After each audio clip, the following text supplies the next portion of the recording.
थे। उनका नाम रिसाई था। रिसाई अकेले रहते थे।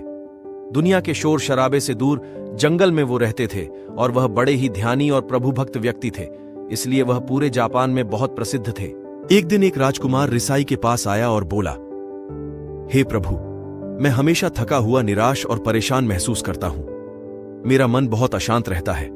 हालांकि मेरे पास सब कुछ है, दौलत, शोहरत, सुख सुविधाएं जो हर व्यक्ति चाहता है या पाने की चाहत करता है, लेकिन फिर भी मेरे अंदर इतनी अशांति और चिंता क्यों है? रिसाई ने उसकी बात बहुत ही ध्यान से सुनी और कुछ सोचने के बाद कहा, तुम इस प्रश्न का उत्तर जानते हो, बस तुमने कभी इस प्रश्न को हल करने की कोशिश नहीं की है।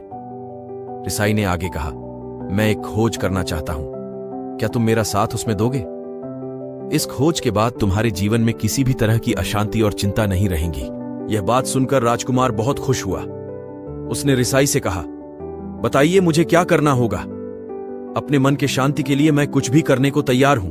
राजकुमार की बात सुनकर रिसाई ने कहा, तो फिर अगले 15 दिन तक मेरे आश्रम में रहोगे और एक सामान्य व्यक्ति की तरह अपना जीवन व्यक्तित्व करोगे, और इन 15 दिनों में तुम अकेले और चुपचाप रहोगे, जितना हो सके कम बोलोगे। राजकुमार सहमत हो गया। पहले दिन राजकुमार को लगा कि उसका मन सामान्य से अधिक अशांत और विचलित है। उसके मन में तरह तरह के विचार आ रहे थे और वह आम लोगों की तरह जीवन जीने में असहज महसूस कर रहा था, और उसे अंदर से बोलने की चाहत हो रही थी, लेकिन वह चुपचाप रहा। उसके मुंह से एक शब्द भी नहीं निकला। अगले दिन वह वैसे ही पूरा दिन चुपचाप बैठा रहा। अगले 2-3 दिन बस वह चुपचाप बैठे रहता, लेकिन रात होते होते उसे अंदर ही अंदर शांति का अनुभव होने लगा। उसके लिए यह अनुभव अजीब था। वह खुद से पूछ रहा था कि वह अंदर ही अंदर इतना खुश क्यों है। अगले दिन राजकुमार अकेला चुपचाप बैठा रहा और वह प्रकृति को निहारने लगा। वह पौधों को, फूलों को, आकाश में उड़ रहे पक्षियों को देख रहा था।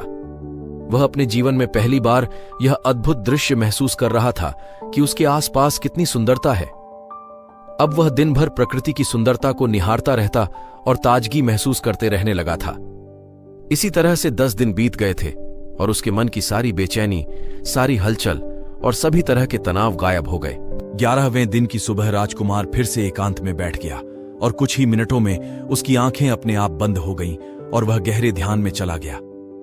वह पूरे दिन वहीं पर ध्यान लगा के बैठा रहा और गहरे ध्यान में डूबा रहा। न कोई शब्द, न कोई चिंता। राजकुमार भीतर से असीम शांति और आनंद से भर गया। राजकुमार अपने बाकी के 4 दिन इसी तरह व्यतीत करने के बाद रिसाई के पास गया और उन्हें प्रणाम किया और बोला, हे भिक्षु महाराज, मुझे उत्तर मिल गया कि मेरे में इतनी उथल पुथल और चिंता क्यों था। मैं जान गया कि मेरा मन इतना अशांत और विचलित क्यों था। रिसाई ने मुस्कुराते हुए कहा, बताओ क्या उत्तर मिला तुम्हें? राजकुमार ने कहा, मैं जरूरत से ज्यादा बातें करता था। मैं किसी पर भी अपने शब्द और ऊर्जा व्यर्थ करता था। मैं दिन भर अपने लोगों से फालतू बातें करता और अकेले में उन्हीं लोगों के बारे में सोचता रहता था। ज्यादातर समय नेगेटिव बातें सोचता रहता और इस तरह से मैं अपना समय बर्बाद कर देता था। ज्यादा बोलने और नेगेटिव सोचने से मेरा मन अशांत और बेचैन हो गया था। इसी वजह से मैं किसी काम को ठीक से नहीं कर पा रहा था, जिसकी वजह से मैं हर काम में असफल होने लगा, और फिर इन्हीं लगातार मिलने वाली असफलताओं की वजह से ही मैं उदास और चिड़चिड़ा गया। इन्हीं सभी चीजों के वजह से मेरा जीवन बर्बाद हो रहा था। यहां पर हुए 15 दिन मेरे लिए पूरी तरह से अलग थे। मुझे कुछ अलग ही एहसास यहां पर हो रहा था। अब मुझे ऐसा लग रहा है मैं अपना जीवन पूरी तरह से जी रहा हूं, लेकिन इसके पहले मैं अपना जीवन गलत तरीके से जी रहा था। जीवन में खुद को जानना और समझना बहुत जरूरी होता है, जो मैंने पिछले 15 दिनों में अनुभव किया। राजकुमार की सारी बातें सुनने के बाद रिसाई ने कहा, सिर्फ तुम ही नहीं, दुनिया में ज्यादातर लोग जरूरत से अधिक बोलते हैं।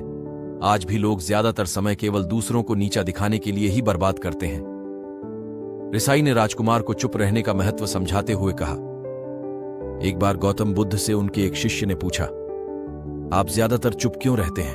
तब बुद्ध उन्हें चुप रहने के फायदे को समझाते हैं। चुप रहने से व्यक्ति अंदर से अनंत शांति और गहराइयों में होता है। मौन अपने भीतर उतरने की पहली सीढ़ी है। मौन के बिना खुद को जानना असंभव है। खुद को जानने और समझने का पहला नियम है मौन हो जाओ। कम बोलने का कोई भी नुकसान नहीं है, लेकिन यदि आप ज्यादा बोलते हैं तो आप अधिक गलतियां करते हैं। अगर व्यक्ति कम बोलना शुरू कर दें तो संसार की 90% मुसीबतें अपने आप खत्म हो जाएंगी। जिसने मौन रहने की कला जान ली, वो भीड़ में भी अकेले रहने का कला जान लेता है। एकांत में तो आदमी आनंदित रहता है, दूसरों की उपस्थिति ही तो बेचैनी पैदा करती है। चुप रहने की शक्ति से अधिकतर ऊर्जा को बचा लोगे। इस कहानी से हमें यह सीखने को मिलता है कि चुप रहने में भी एक अद्भुत शक्ति होती है। अगर हम सही समय पर सही शब्दों का प्रयोग करते हैं तो हम अपने जीवन को सकारात्मक दिशा में बदल सकते हैं। चुप रहने से हम अपने आत्मा की गहराइयों में जा सकते हैं और अंदर से शांति का अनुभव कर सकते हैं। इससे हम अपने विचारों और भावनाओं को साफ करके अपने जीवन को सकारात्मक बना सकते हैं। चुप रहने की कला